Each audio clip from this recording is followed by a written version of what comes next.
नमस्कार, आप सभी का हमारे इस खास मुलाकात के कार्यक्रम में हम आप सभी का स्वागत करते हैं। आज हमारे साथ बात करने के लिए छत्तीसगढ़ कांग्रेस के पुराने संचार विभाग के प्रमुख, कद्दावर नेता, लंबा राजनीतिक अनुभव रखते हैं।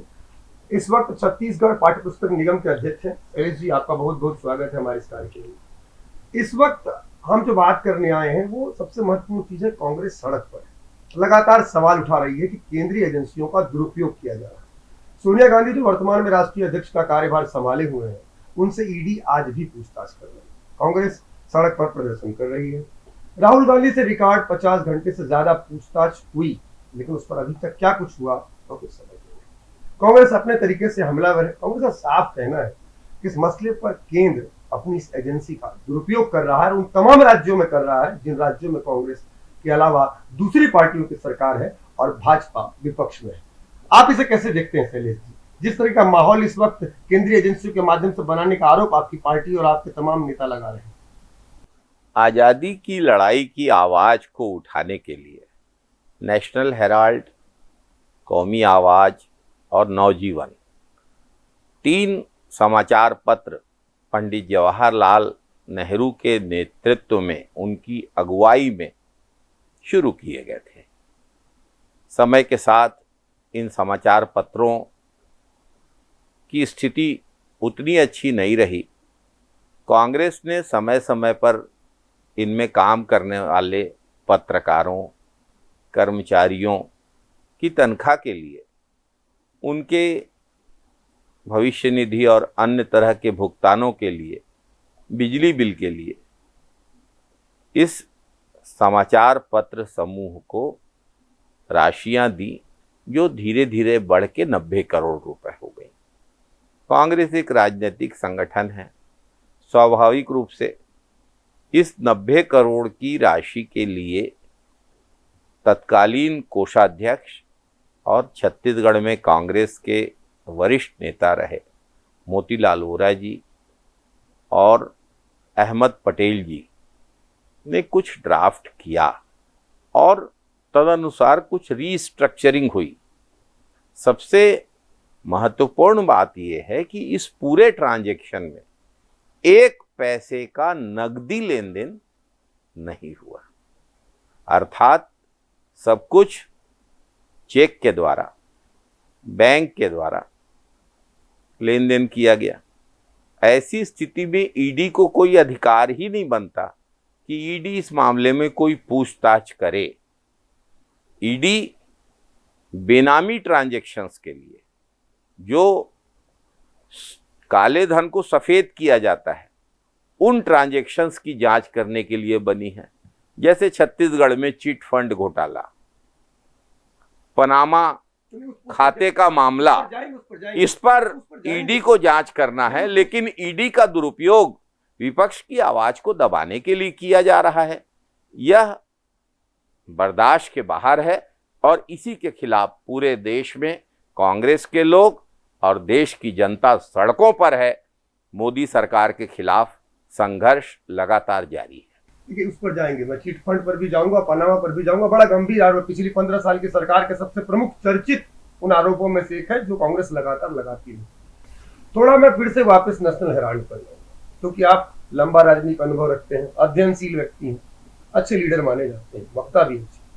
नेशनल हेराल्ड की जो भूमिका जिस तरीके से भारत के राष्ट्रीय स्वतंत्रता आंदोलन में देखी जाती है, उसके बाद आज जिस तरीके से इस अखबार को लेकर एक राजनीतिक द्वंद्व देखने को मिल रहा है, इससे लगता है कि राष्ट्रीय धरोहर, एक नाम जो था, उसको हम वैश्विक स्तर पर कहीं ना कहीं धूमिल कर रहे हैं।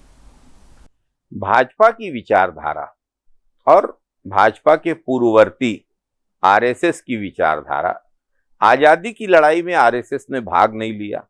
आजादी की लड़ाई में जो नेशनल हेराल्ड की भूमिका है, नवजीवन की भूमिका है, कौमी आवाज की भूमिका है, उसको आरएसएस बर्दाश्त ही नहीं कर पा रहा है। और इसीलिए आरएसएस लगातार इन समाचार समूहों के खिलाफ लगा हुआ है और ये आरएसएस की ही सोच है जिसके चलते ईडी के द्वारा सोनिया गांधी जी को परेशान किया जा रहा है। 1930 में पंडित जवाहरलाल नेहरू ने लाहौर में रावी नदी के तट पर देश की पूर्ण स्वतंत्रता की घोषणा की थी। इन समाचार पत्रों की स्थापना भी उन्होंने की थी। मोदी सरकार को इस बात का डर लग रहा है कि इन समाचार पत्रों के माध्यम से एक बार फिर देश में वो माहौल बनेगा जिसके चलते पहले अंग्रेजों को देश छोड़ना पड़ा था। कांग्रेस का तो नारा ही है कि पहले लड़े थे गोरों से, अब लड़ेंगे चोरों से। अभी चूंकि मीडिया का ही जिक्र आपने किया, नेशनल हेराल्ड मीडिया का ही स्वरूप है समाचार पत्र। अभी सीजीआई की एक टिप्पणी आई थी, जस्टिस ऑफ इंडिया की टिप्पणी आई थी, कहीं ना कहीं समाचार पत्र तो कुछ हद तक ठीक भी है। टेलीविजन चैनल जो है, खासतौर पर इलेक्ट्रॉनिक मीडिया और सोशल मीडिया, जिस तरीके से न्यूज को प्रेजेंट कर रही है वो एक एजेंडा है, और बीच में हम चर्चाओं में गोदी मीडिया भी देखते हैं। तो लगता है कि एक तरफ सरकार कांग्रेस से जुड़े उन तमाम समाचार पत्र, तमाम समाचार एजेंसियों को, टीवियों को खत्म करने की कोशिश कर रही है, और दूसरी ओर उन एजेंडाइज संस्थाओं को बढ़ावा दे रही है जो उसके मोनोपोलीज को सामने में रख सके। ऐसा आरोप आप लोग लगाते हैं। क्या ऐसी स्थितियां देश में निर्मित हुई हैं? निश्चित रूप से ये भाजपा की नफरत की राजनीति का जीता जागता सबूत है। मैं आपसे आग्रह करूंगा कि आप तुलना करिए। एक समय जब अटल जी की तबीयत बहुत खराब थी, देश के प्रधानमंत्री राजीव गांधी जी थे। उन्होंने अटल जी को न्यूयॉर्क संयुक्त राष्ट्र जाने वाले एक प्रतिनिधिमंडल का नेता बनाया और आग्रह किया कि आप विदेश चले जाइए और अपना इलाज भी वहां कराइएगा। ये सद्भावना थी, ये मानवतापूर्ण सोच थी। और ये क्या कर रहे हैं? उन्हीं राजीव गांधी जी की पत्नी, विधवा पत्नी सोनिया गांधी जी, जिनकी उम्र 75 साल है, जो अस्वस्थ हैं, उनको ईडी के द्वारा परेशान करवा रहे हैं। ये निम्नतम राजनीति की पराकाष्ठा है, और इसके लिए मोदी सरकार ने अपने प्रभाव वाले मीडिया संस्थानों का भरपूर दुरुपयोग किया है, टीवी चैनलों का दुरुपयोग किया है। आप अभी जैसे बीजेपी कहती है, आप लोग जो आरोप लगाते हैं, खासतौर पर ईडी से आपकी पार्टी का शीर्ष नेतृत्व तो फंस ना जाए, किरकिरी ना हो जाए, इसलिए आप इस मसले को दूसरे तरीके से कर रहे हैं। मनी, उनका कहना है कि जब यंग इंडिया लिमिटेड ने जब इसको खरीदा, अंशधारक के रूप में राहुल गांधी, सोनिया गांधी जी की भूमिका आई, 38% हिस्सा, फिर बाकी में मोतीलाल वोरा जी तो दिवंगत हो गए, बाकी तमाम और लोग जो थे, उसमें ये हिस्से की बात आती है। कहा जाता है कि इसकी प्रॉपर्टी जहां जहां पर थी, खासतौर पे नेशनल हेराल्ड से मसले जुड़ा हुआ एजीएल है, उसकी वर्तमान संपत्ति दर काफी ज्यादा है, और उस संपत्ति का उल्लेख नहीं होते, उसे बहुत कम पैसे में उसे टेक ओवर करते, उसमें अंशधारिता रख ली गई। ये आरोप को आप कहां तक सही मानते हैं? ये आरोप पूरी तरीके से झूठा है, असत्य है। ईडी बनी है मनी लॉन्ड्रिंग की जांच के लिए, काले धन को सफेद की जांच करने के लिए। इस मामले में तो सीधे सीधे कांग्रेस पार्टी ने चेक के द्वारा पैसा दिया है, उस अखबार को पैसा दिया है जो अखबार देश में आजादी की लड़ाई की आवाज था। उस अखबार के कर्मचारियों के वेतन के लिए, अन्य लायबिलिटीज के लिए पैसा दिया है, बिजली बिल के लिए पैसा दिया है। भारतीय जनता पार्टी का ये कोरा झूठा प्रचार मात्र है। इसमें आगे क्या होगा? देखिए, आप लोग अब प्रदेश में आ जाते हैं। इस वक्त पूरे देश में अगर देखा जाए तो आप चूंकि छत्तीसगढ़ कांग्रेस से एक बड़े नेता है, प्रभाव रहा, आपने पिछले चुनाव में एक बड़ी भूमिका, पूरा कम्युनिकेशन सेल आप ही के पास में था।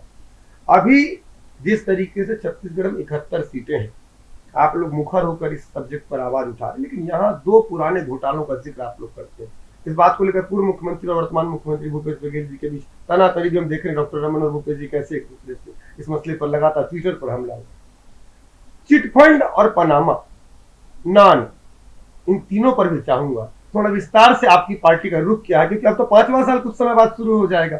हल्ला तो आप लोग 15 सालों में कई बार उठाते रहे, कई सारे घोटालों में, वो चाहे वो पनामा का अभिषेक सिंह का नाम हो या अभिषेक सिंह का नाम हो या रमन मेडिकल हो। क्या पूछ रहे हैं, क्या जवाब आएगा नहीं पता। नान में सीएम मैडम, सीएम सर का जिक्र हो, उसके अलावा अंतागढ़ बहुत सारे हैं। झीरम का तो मामला वैसे ही उलझा हुआ, हर जगह आपके पास में केंद्रीय एजेंसी है। मैं सबसे पहले तो जानना चाहूंगा कि जो जिन मसलों पर आप घेरना चाह रहे हैं, खासतौर पनामा चिटफंड, इस पर खूब हल्ला चल रहा है, क्या रुख है आपकी पार्टी? भारतीय जनता पार्टी केंद्रीय एजेंसियों का दुरुपयोग करती है अपने नेताओं के खिलाफ जांच को बाधित करने के लिए, जैसा उन्होंने एनआईए का किया, और केंद्रीय एजेंसियों का दुरुपयोग करती है जैसे ईडी। मैंने पहले भी कहा, फिर से कहूंगा, ईडी का काम है काले धन को सफेद करने की जांच करना।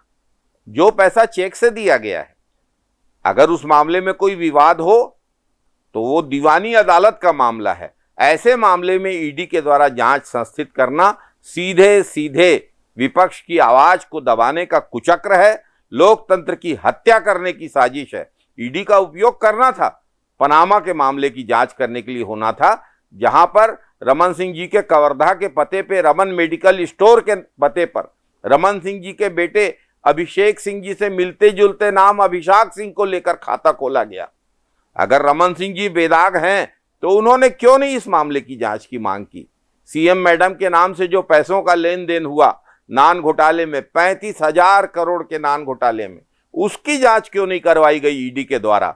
ईडी के द्वारा जो चिट फंड कंपनियों का खेल खेला गया पूरे राज्य में, आम जनता के गाढ़े पसीने की कमाई को लूटने की, उसकी जांच क्यों नहीं करवाई गई?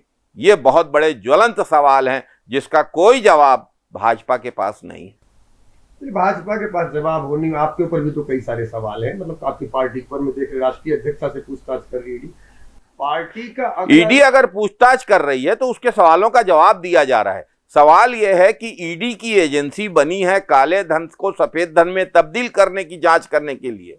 नेशनल हेराल्ड का मामला ईडी के कार्यक्षेत्र में आता ही नहीं है। ये सीधे सीधे केंद्रीय एजेंसियों के खुले दुरुपयोग का मामला है। ये पूछताछ के बहाने का थकाने का एजेंडा है, क्या है आगे गिरफ्तारी हो? ये विपक्षी आवाज को दबाना चाहते हैं। इनको मालूम है कि इनको चुनौती कांग्रेस से है। कांग्रेस लगातार मजबूत हो रही है, ताकतवर हो रही है, कांग्रेस के कार्यकर्ता संगठित हो रहे हैं, देश की जनता बढ़ती हुई महंगाई और बेरोजगारी से ऊब चुकी है और अब भाजपा से और नरेंद्र मोदी से छुटकारा पाना चाहते हैं।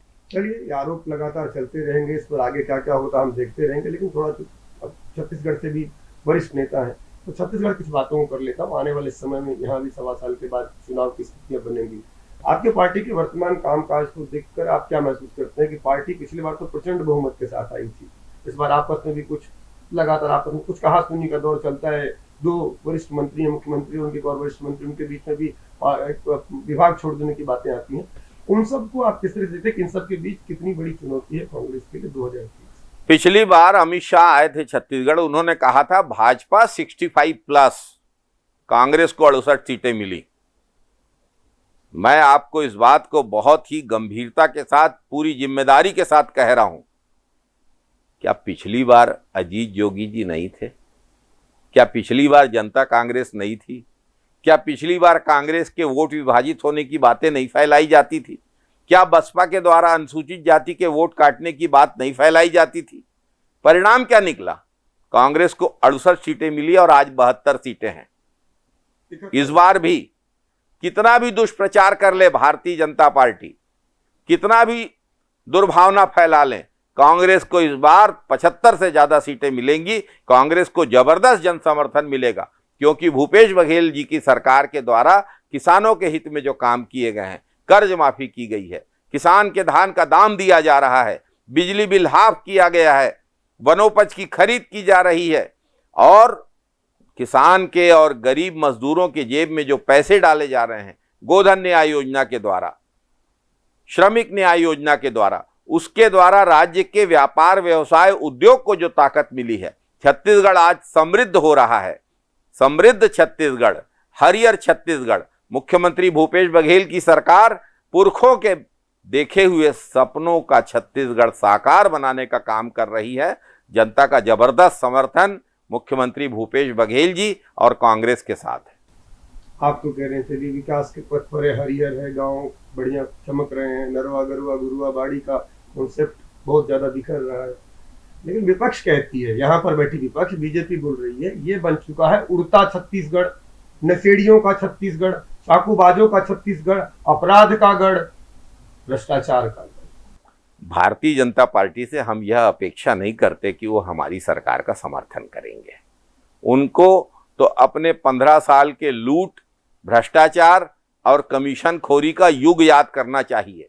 भाजपा को वो 15 साल याद करना चाहिए जब छत्तीसगढ़ में नसबंदी कांड, अखोड़वा कांड, गर्भाशय कांड जैसी घटनाएं होती थी।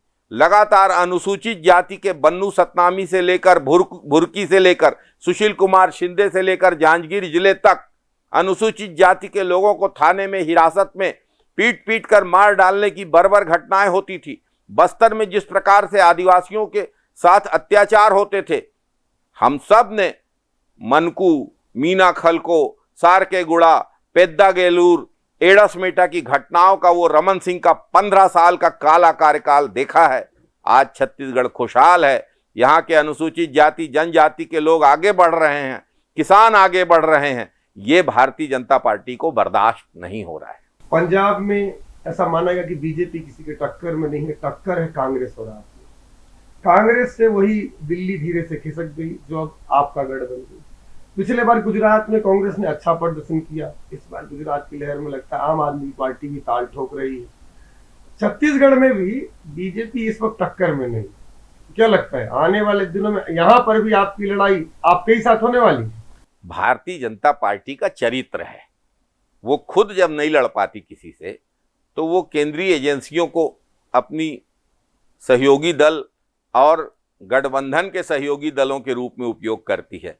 छत्तीसगढ़ का आने वाला चुनाव कांग्रेस और भाजपा के बीच ही सिर्फ नहीं होगा, भाजपा के साथ केंद्रीय एजेंसियां भी रहेंगी, ईडी भी रहेगा, इनकम टैक्स भी रहेगा, भारतीय जनता पार्टी के साथ सीबीआई भी रहेगी और भारतीय जनता पार्टी की बी टीम, सी टीम और डी टीम भी रहेगी। हम इन सब से लड़ेंगे, छत्तीसगढ़ की जनता के आशीर्वाद के बलबूते पे लड़ेंगे, मुख्यमंत्री भूपेश बघेल के नेतृत्व में लड़ेंगे और इन सब को परास्त करेंगे और 75 से ज्यादा सीटें प्राप्त करेंगे। बहुत बहुत धन्यवाद हमारे इस कार्यक्रम में आपका। ये शैलेश सिंह त्रिवेदी जी थे, वरिष्ठ राजनेता हैं कांग्रेस के। साफ तौर पर कहना है कि 23 का चुनाव हो चाहे 24 का चुनाव हो, कांग्रेस अब जब सड़क पर उतरी है तो वह केवल ना एजेंसियों से लड़ने से पीछे हटेगी, उनके दबाव के आगे नहीं झुकेगी, बल्कि बीजेपी से जुड़ी रहने वाली जो पार्टियों का जिक्र आता है देश में कि ये बी टीम है, ये सी टीम है, अलग अलग टीमों का जिक्र है, उन सबसे भी वो अगला चुनाव 23 का चुनाव हो, ये 24 का चुनाव मजबूती से लड़ेगी। अभी तो सड़क पर लड़ेगी। अगली मुलाकात में फिर किसी खास शख्सियत के साथ। धन्यवाद।